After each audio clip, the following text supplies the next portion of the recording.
Makuyog ka? Wow, extend ang bakasyon bro. Sana all may extension ng bakasyon bro. Welcome to Pier 88 bro.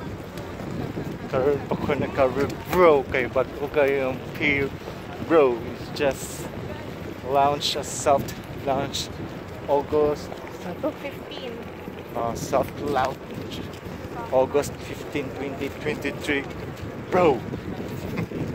Pero ang shuttle bro, it's an old bro.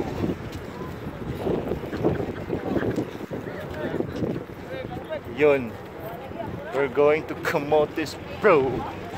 Late na mi bro sa among tour bro.